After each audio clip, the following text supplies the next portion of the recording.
انت الله تعالی فرمای والذین كذبوا بآیاتنا سنستدرجهم من حيث لا يعلمون واملي لهم ان كيدي متين.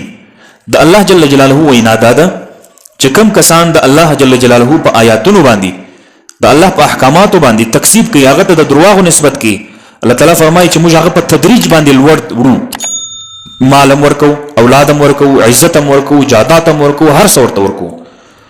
دې پویني و املي لهم ان كيدي متين، موږ مهلت ورته ورکو. آهسته آهسته الله جل جلاله فرمایي چې بیا د سره چپکو چې بیا د سر هم نه اخلاص چې کوم خواراله را باندې. الله فرمایي ان كيدي متين. الله تعالی فرمایي چې زما تدبیر ډیر مضبوط ده. د دنیا چې څومره ساينسدانان او څومره حکمرانان او څومره سخت خلک دي چې هغه تدبیر ونیسي په ذهن کې، دا هغه تدبیر نيست نابود کېدلای شي، خو الله جل جلاله چې د یو چا په اړه باندې تدبیر ونی ولا غبي بل کېدای نس خامخا هغه چم کیږي په هغه باندې. دغه شان قرآن کریم کې الله فرمایي يسألونك عن الخمر والميسر قل فيهما اسم كبير ومنافع للناس واسمهما اكبر من نفعهما. الله تعالی فرمایي د قمار او د شراب په اړه باندې ستاسو څخه پوښتنه کوي صحابه چې د قمار او شراب څنګه دي، نو ته ورته وایي چې فيهما اسم كبير، په دې کې ډیره لویه ګناه ده په شرابو کې، ومنافع للناس. الله تعالی فرمایي چې خلکو تاسو دا مو وایي چې په شرابو کې ګټه نشته، ګټه شته په شرابو کې هم ګټه شته، په ناروا کې هم ګټه شته، خو ته بیا دې ځای ته وګوره چې واسمهما اکبر من نفعهما. د دې قمار او د دې شراب ګناه دا د تر نفع او د تر فائدہ ډیره ده، ګناه ډیره ده، دومره فائدہ نشته لکه ګناه چې استه. نو اهل د دنیا صرف دنیايي موجوده نفع ته نه ګوري، باید صرف دنیاوي انجام ته نه ګوري، اگر اخرت د بربادي خیال باید بزن ولري. او د مال د ډیرېدو په حرص باندې د رشوت لیندین باید ونه کی. لکه اوس ګوره د یو ملازم فرض کله زره تنخواه ده، لزره د ملازم تنخواه ده چې د ملازمت ټیم پرس خو لزره ملاوي جوړ د 80,000 90,000 د آمدن وي، د کومه ځای ده؟ د ټول رشوت دی. او چې رشوت نه دا ځان سره یاد وساتي چې په ملازمت باندې څوک نه بلډینګ اخیستي سي نه موټر اخیستي سي او شي نه اخیستي، ځکه په حرام مال باندې کمایي ډیره کیږي.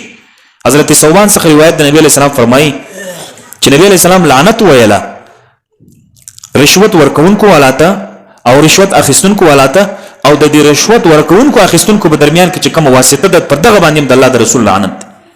حضرت ابو امامه رضی الله عنه فرمایي چې نبی علیہ السلام فرمایي چې کوم انسان د یو بل انسان د پاره د یو کار سفارش وکړي، ستا کار د یو چا سره بنده، نو ما ته ویل چې لازم کار راوکړه، تاسو ما سفارش وکړي چات.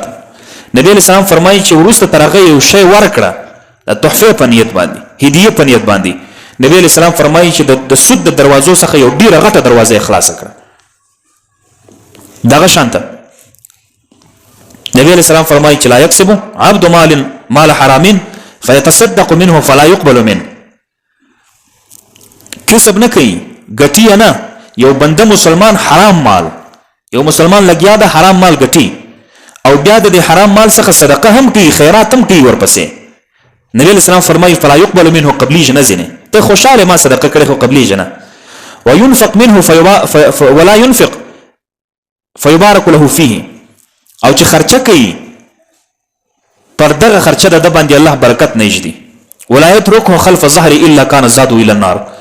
او چې دای مرسي لا حتی ننوزي د مال د لپاره د جهنم د ټیل کېدو یو ذریعہ وګرځي، بس نور شي نه. ځکه چې مالیات په طلب باندې او داغه پر رغبت باندې د انسانانو سترګې دومره اوتلې چې انسان حلال او حرام ته نه ګوري. دا ته نه ګوري چې دا زه د حلال او څه ګټم کده حرام، خرڅوم په حلال کې که په حرام کې. دغه شان په تعمیراتو کې د مقابله چې کله د مال ډیروالي راسي نو په تعمیراتو کې مقابله شروع شي، مکاناتو کې مقابله شروع شي، په ډیزاینونو کې مقابله شروع شي. یو ازما د کوټه دومره شسته کمره ده، دومره کمرې دي، دومره ډیزاینونه دي، داسې غالیان دي، داسې دابل وای ترتاز ما ډیرونه اسراف او فضول خرچي باندې اضافه علاوه او ریاکاری او فخر مباحات باندې بل یو شی نسی ملاوي دی. حالانکه د ریاکاری د کارونو لپاره مال خرڅ کول او مال ګټل دا دواړه ګناه ده. حضرت ابو هريره رضی الله عنه فرمایي نبی علیہ السلام فرمایل چې کوم انسان د دنیا مال طلب کړه د دې لپاره چې د مخلوق څخه ځان وساتي، د مخلوق د سوال څخه چې دې درته ولاړ 100 روپۍ راکړه، دې درته ولاړ 100 روپۍ، د دې څخه ځان ساتي. او د خپل کور والا د کوشنیانو د پاره کمایي کوله، او د دې د پاره کمایي کول چې پر خپل همسایو باندې رحم او مهرباني وکړي.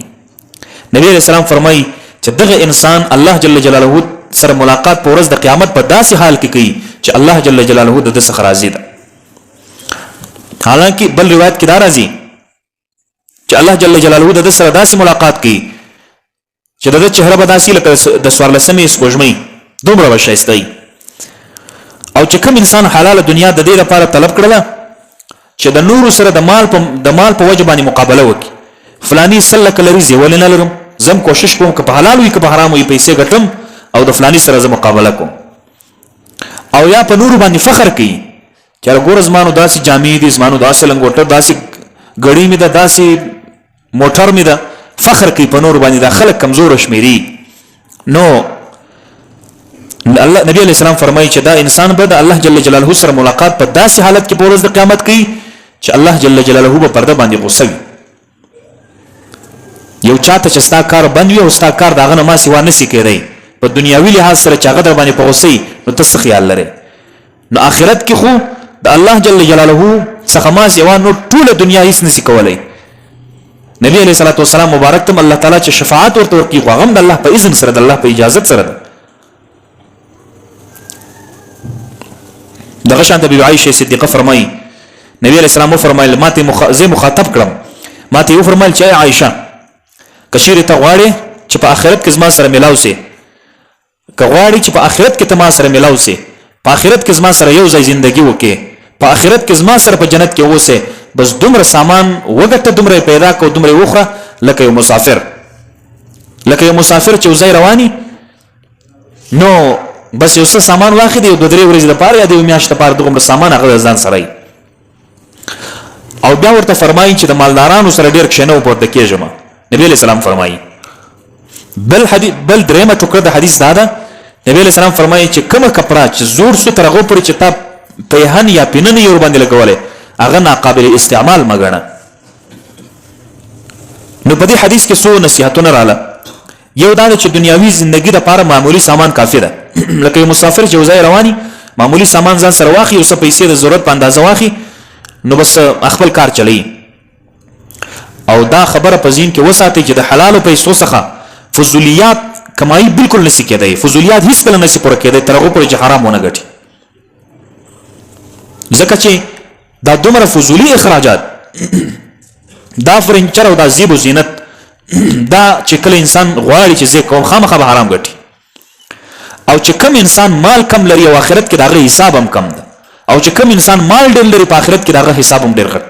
چې څومره مال لري د مال په اندازه کې ستاسو عمر حساب راځي.